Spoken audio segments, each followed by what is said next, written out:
A CEO's marketing play is about to backfire. The executive is named Todd, about 37 when this kicks off, living in Arizona and obsessed with getting his company to succeed. He co-founded a business called LifeLock, pitched as a shield for subscribers against identity theft and related financial nightmares. In 2007, a local newspaper publishes a scathing piece about his co-founder, painting the co-founder as a shady character and dragging the company's reputation. The fallout is ugly enough that the co-founder resigns. Facing this wave of bad press, Todd needs a dramatic rebound. He wants people to believe his product keeps identities safe.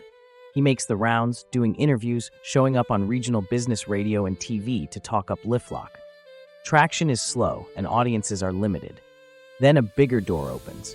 He gets booked on a CNBC show that reaches far more eyeballs than anything he's done so far. Right before going on the air, he gets a wild idea: give out his social security number live on television. If nothing happens, it'll be proof his company can protect him, so it can protect anyone.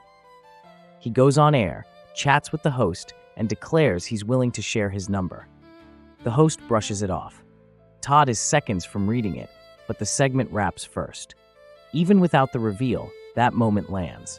According to Todd, the aftermath that week is massive. The company signs up 40,000 new enrollments.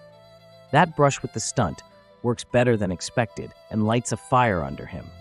Convinced a full-throttle version will be the breakout move, he goes all in on publicity. He launches a campaign built around the boldest possible claim, plastering images of himself holding his social security card. Magazines and newspapers run ads with his number splashed across them. Giant billboards go up with his number. The team even puts the number on the side of a bus. Then comes the marquee move, a TV commercial featuring a truck with a billboard broadcasting Todd's real social security number. The spot makes it explicit, 455462. The narration underlines it. That is my real social security number. Todd identifies himself on camera as Todd Davis and doubles down that he's there to prove how secure someone's identity can be with LifeLock. The campaign explodes into public consciousness. People are stunned by the brazenness, but also impressed. The logic is simple. If the CEO is that confident about his own information, maybe the service works. New signups flood in. Todd feels vindicated. His backers are relieved, and momentum builds. LifeLock grows steadily. The money pours in, and the marketing gambit looks like a masterstroke until the cracks start to show.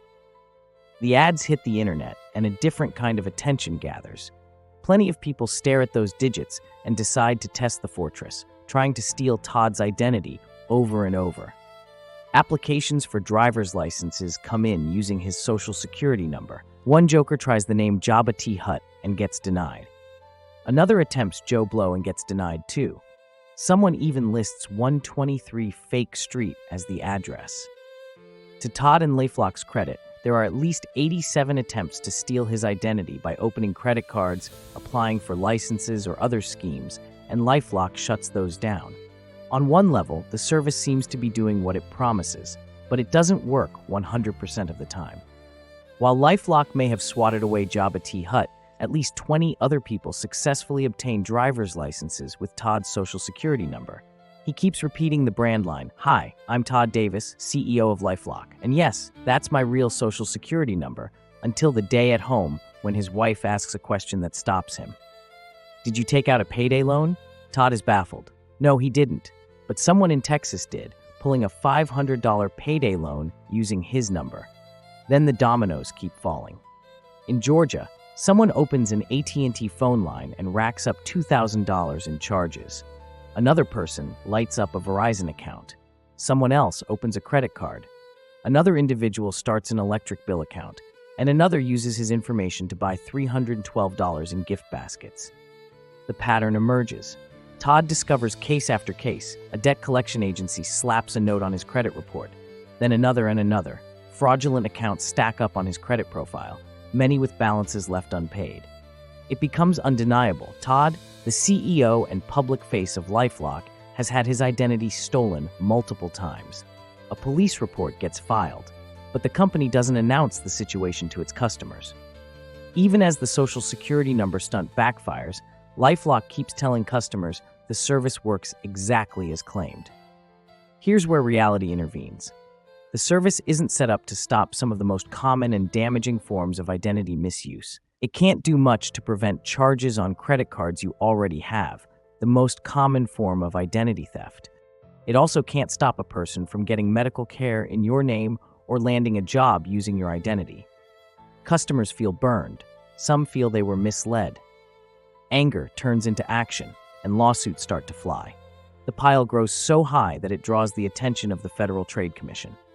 In 2008, Todd heads back onto national TV, appearing on the Today Show with Matt Lauer to defend both the company and his decision to publicize his Social Security number. He points out correctly that there were 87 attempts to take his identity and that they were all stopped by LifeLock, and that only once did anyone get actual money out of his identity, presumably that $500 payday loan in Texas. Whether that sums up the whole universe of incidents at that moment is tough to know. He did get hit multiple times. Whether those landed before or after this interview isn't crystal clear. The FTC, however, is not persuaded. It accuses Todd of running a scam, and in 2010, the agency drags the company into court.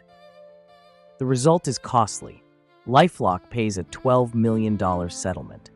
5 years later, in 2015, the FTC brings them back in, and LifeLock settles again, this time for $100 million. By 2016, Todd steps aside as CEO, though he stays on the company's board. And despite the Social Security number spectacle and the $100 million settlement, LifeLock continues to exist as a going concern. The company claims it has more than 80 million paying customers worldwide. Now, let's rewind what made this such a cautionary tale. Todd believed that a grand, irrefutable demonstration would short-circuit doubt. Sharing 45755-5462 was supposed to be both a dare and a promise. Dare the crooks to try, promise the public that they would fail. That logic delivered a tidal wave of attention and revenue in the short term. It also invited every would-be identity thief and prankster to take a shot, and some of them got through. Todd's life turned into a living test case, complete with debt collectors, dinged credit, and the irony of the brand's own pitch weaponized against its figurehead. The fallout shows how marketing can overpromise where the underlying service has hard limits. It is one thing to monitor, alert, and help remediate. It is another to prevent every kind of identity misuse, especially those tied to accounts a person already holds or to institutions that don't cross-check identity protection services before issuing services, jobs, or care. Those blind spots became openings for thieves who didn't need to be particularly sophisticated to slip through. To be fair to the core idea, the documented 87 thwarted attempts show protective mechanisms catching and stopping activity.